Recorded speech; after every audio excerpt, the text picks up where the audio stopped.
everybody. We're very glad to be here. My name is Gabriela Pelin. I'm the Chief Innovation Officer at Avaneer Health. At Avaneer Health, we have a network of payers, providers, banks, and other companies in healthcare that want to work together in order to do what many of you said today. How do we empower the patient? How do we empower the individual to take charge of their health? And also, how do we help the clinicians that really don't need to spend all this time on administration? With the new technologies, we can absolutely do that. And we're very glad that we have this opportunity to have a conversation between us and with you. We're going to do also the introduction now of my partners in crime here on the panel. But once we start with the questions, please feel free to raise your hands as well if you want to ask something, and we will kind of weave you in so that we can have a conversation. Mark? So hello again, everyone. Mark Treshock, now speaking to you as the Executive Director of Emerging Technologies at CVS Health. And CVS has been a partner of Avaneer's since, I think, 2018, when it was called something different. It's funded through our ventures arm, as all of the Avaneer founding members did, and we're very excited in bringing it to fruition. Bob. Yep, and hey everyone, nice to meet you all. I'm Bob Holzer, and work at Healthcare Service Corporation. Just as a way of background for you all, that is the largest customer-owned health plan in the U.S., and we operate Blue Cross Blue Shield plans in Illinois, Texas, New Mexico, Oklahoma, and Montana. Kind of got to go around the horn to remember that. And I lead our strategic innovation practice there, and actually been looking at blockchain like many of you since late 2016, honestly, in the healthcare space. So been around the block and been talking about a lot, both internally and externally, and been fun to be a part of this collaboration with other payers and other providers and Avaneer Health. So I first came across a blockchain back in 2019. There was this collaboration that was called the Health Utility Network, and I was working on something else. I was very focused on AI and how can AI help clinicians better treat difficult diseases. And one of our general managers, I was at the IBM in healthcare at that time, they tapped me on my shoulder and they said, well, we have this room full of clients, payers and providers, and they're very angry because they want blockchain right now. And I'm like, okay, what is blockchain? What happened? So it really piqued my interest, like what is going on? And then we all started working together, and I wanted to ask my colleagues here who were part of the initiative at that time, why do you think it's so hard to find new ways to collaborate in the healthcare industry? Yeah, I'll start.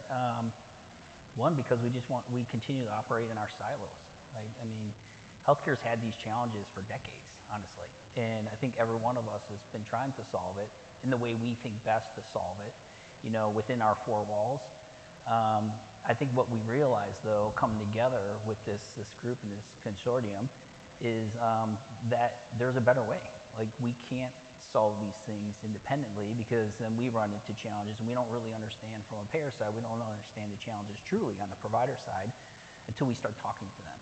And so this afforded us that opportunity to sit at the same table, hear the challenges, each of us is having, and realizing like it's really the same problem, just from a different angle. And we can think differently about it. How do we reimagine healthcare, not in the way that we would traditionally think about it, but in a new kind of, digital transformational type of way.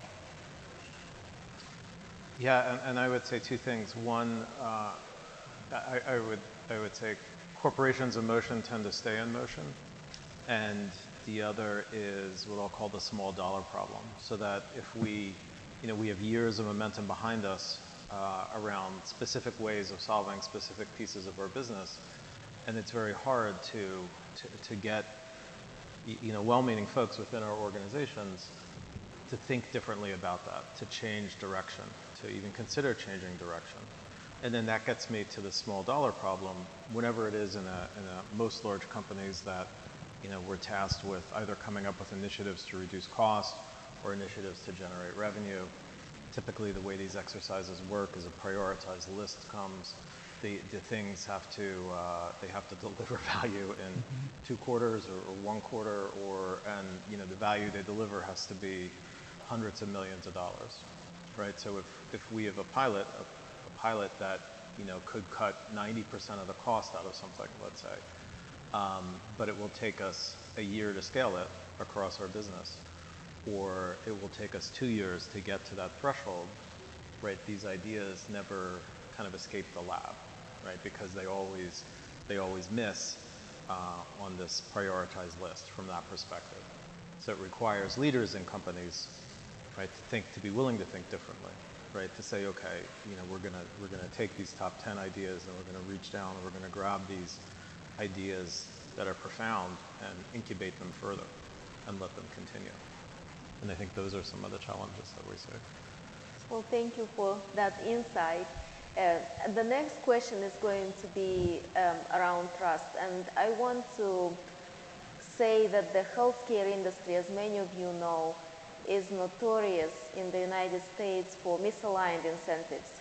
What clinicians and providers want is not the same as what the health plans might want, and it's not necessarily the same what pharma's after and what people after, but it all converges around the person because everybody has to serve the person and their family.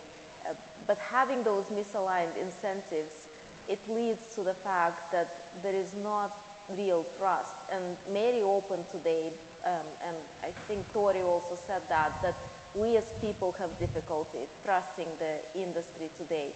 And the same problem exacerbates between the payers and providers and the pharma companies and other participants in the industry. So how does blockchain help with that? Because it lets us collapse the distance. And I'll give an example between payers and providers. And I'll build on the example I gave earlier. So, earlier we talked about, do you trust your doctor? Or do you trust your physician? I would even ask, do you trust your bill? Right? You go to a primary care office, you have a visit, 6 months later you get a bill. It references something you can't remember, and you're trying to figure out what this is, right? And why you're getting it, right? So things like that, these process inefficiencies contribute to the lack of trust. So with one of the initiatives that we're working on at CVS and bringing to Avaneer, with our partners, is the ability to collapse that distance, to go for a specific set of treatment codes, to conclude your visit and actually get the bill right there in the office, right? So you know how much you owe, and that's completely closed. And that small step, right, even that little thing, improves patient satisfaction tremendously. They trust the process more because they're not getting these cryptic things months later, referencing procedures or tests that, they weren't even sure that they had. And and the way blockchain helps in that is that it enables the participants, which are providers and payers, to trust each other. So if through Avaneer, if MinuteClinic sends a transaction to HCSC, through blockchain, similar to what was being talked about previously, they'll be able to confirm that it is in fact coming from us, from MinuteClinic, right? And so they will be able to trust that bill, that claim in that case. And as an example, and that speeds up this process, which already takes too long. Yeah, I don't know if I could add on to that. There's this aspirational use case though I want to bring up because I think it's going to help with trust and help it go a long way. And that's so blockchain, as you know, is very good at use case around track and trace. So imagine that in a healthcare setting where I now can go to my doctor. I can record that happened. I can record now that I had this diagnosis, and then I had this treatment plan, and then I executed on the treatment plan, and then I saw this other doctor or physical therapist, and all the way through my journey, imagine this world where we now have this, digital wallet where I can kind of see that all the way along the way. Because we often hear from our members that I didn't, like, wait a minute, I don't think I had that procedure. But they're confused because they didn't, they're like, well, did they prescribe that to me or did they not? And now I'm getting billed for it. Should I be paying for this? Like, I don't understand that. And if you just are transparent throughout the journey, like, I think that alone, to your point, like, it's connected to the payers and the providers. Everyone's on the same page, and then you as a consumer of that know that that's happening, and you can recognize it because, it's happening in the moment, and you can kind of verify it all the way along the way as well. So. Thank you.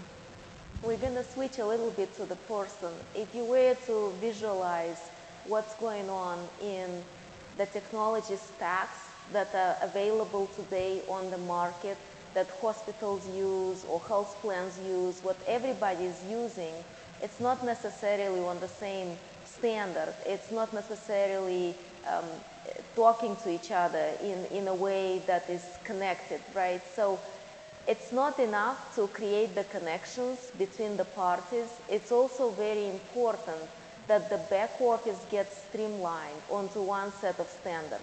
We do have a lot of work around FHIR. FHIR is a communication protocol, so that is goodness. But beyond FHIR, we also need to make sure that the technology stacks are somehow standardized in a way, because if we keep having this disconnected, kind of siloed, different technologies deployed in different databases and in different centralization methods and so on, and none of this talks to each other and interoperates with each other in a certain way, then how are we going to help the experience of that individual and their families? How are we going to focus on them, since we have to spend so much money maintaining those systems that are disconnected and keep adding on top of them more and more to try to make those systems to talk to each other? Do we really need to go that route? Or do we need to be more focused on the person and their family and reimagine the back office? So I'm going to ask Mark and Bob to talk a little bit about use cases that are focused on the individual and how does that transform their experience. Yeah, absolutely. So, I'll build upon the example I just gave around the real-time adjudication. So take that a step further, consider what I talked about this morning, the digital IDs, digital driver's license. So now imagine you go into a doctor's office, let's say a MinuteClinic, the CVS MinuteClinic, an urgent care facility. You have a digital driver's license, something issued from a state. You're able to use that to check in to the clinic, right, the doctor's office. Because that's an absolutely cryptographically assured, trusted source of your ID, right, that this is actually me, we can do a lot with that. MinuteClinic can then, through a platform like Avaneer, connect to all the payers that are on it to figure out where does Mark have insurance. Because that, like, probably not surprised to learn that this alignment of coverage is a big issue for us on the payer side. So because we're enabling this cryptographically assured digital ID on the front, we're able to resolve problems on the back. We're also able then, to use that ID ultimately once this propagates to resolve the issue of duplicate entries, right? Like I may go to one clinic and they may have me as Mark Treshock, another may have me as Mark A. Treshock, another may have me as Mark with a K, A. Treshock, right? And within Epic or Cerner or whatever we have, sometimes those things, they create duplicates, right? So back to your point about does the person know what procedures they even got, some of that can be attributed to these duplicative records that get created.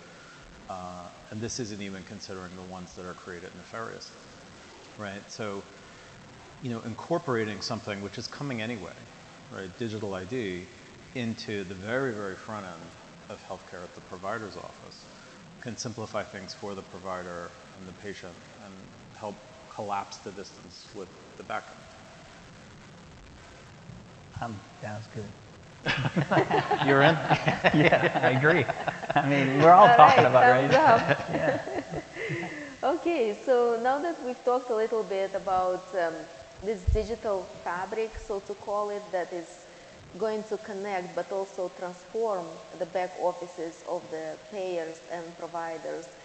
Let's talk a little bit about the sharing, how this could be a sharing economy, right? Because now having this type of infrastructure and collaboration services, it means that the payer or the provider doesn't have to carry the burden of the administrative cost themselves.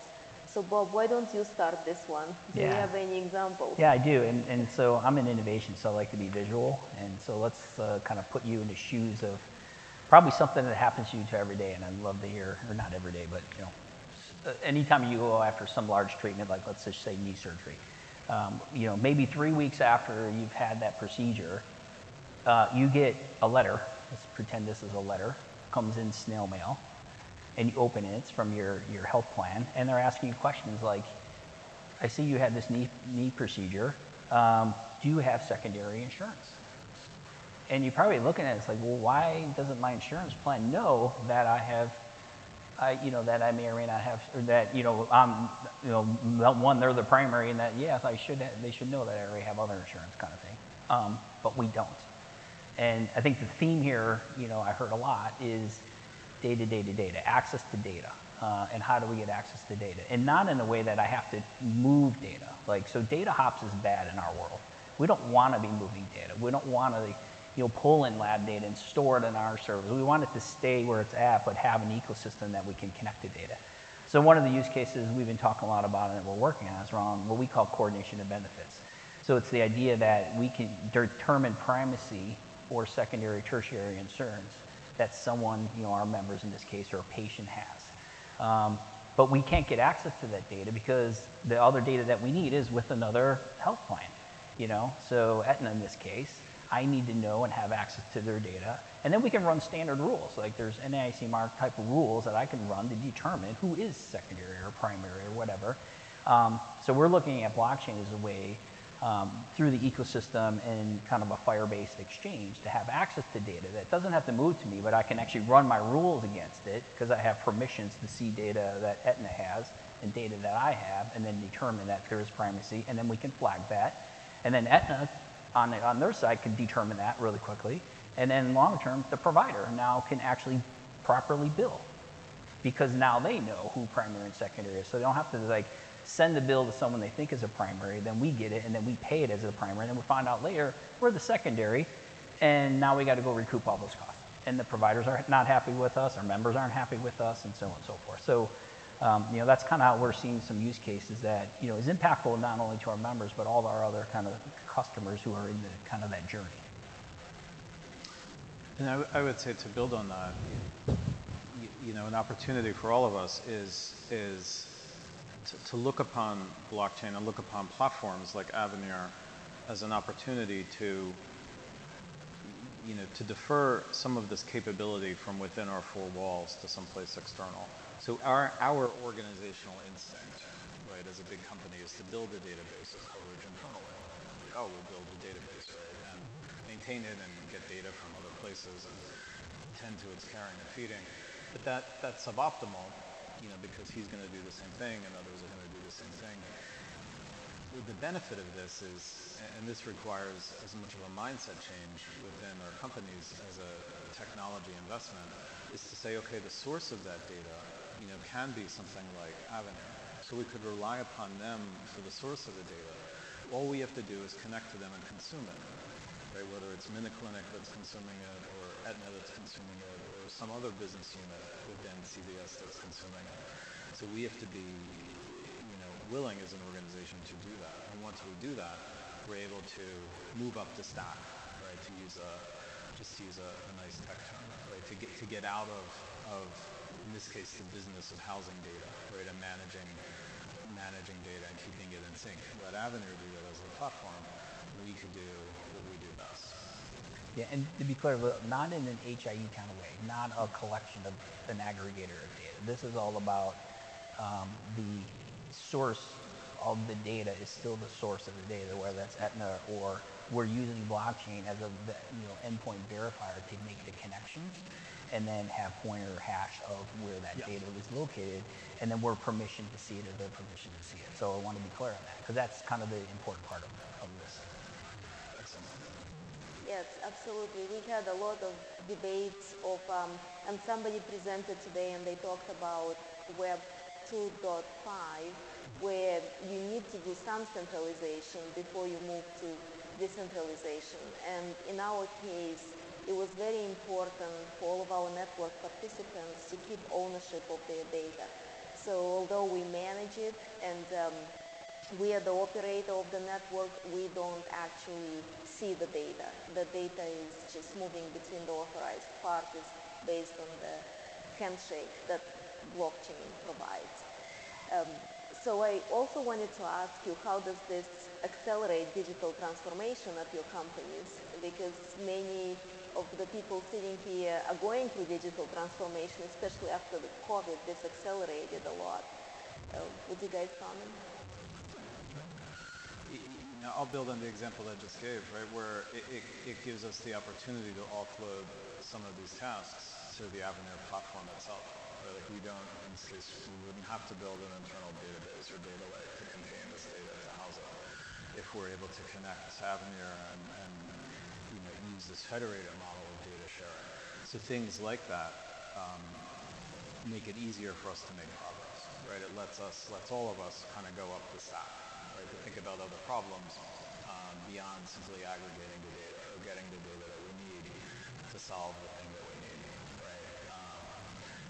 The other example I gave around real-time adjudication, that has tremendous benefits for the patient, but it also has operational and financial benefits for us as a company.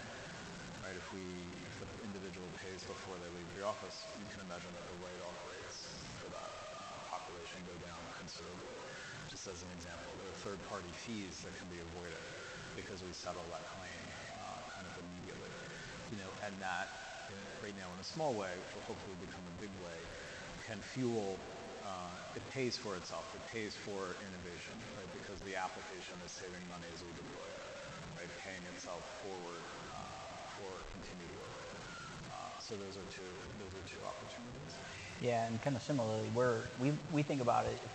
If we're continually making these investments on our internal system, like Gabby likes to say, the back office, but that's not really making the difference. What if we shifted that investment to growing a network like this, because we can make better connections across our other payers or the providers, and then we can focus a lot on the experience. So the digital endpoints and the digital channels that we want to bring to our members, even to our providers in a new and different way, improve that experience, because now we have better access to data that we didn't have before. So that's kind of the way we're thinking about kind of shifting. The dollars don't go away. We need to invest in something, and we want to rather invest in something that has a long-term viability and being successful instead of just trying to solve it all internally. Well, thank you both. Any questions from the audience? All right. So I guess we did a good job. Thank you, Mark and Bob. Thank you. All right, thank you.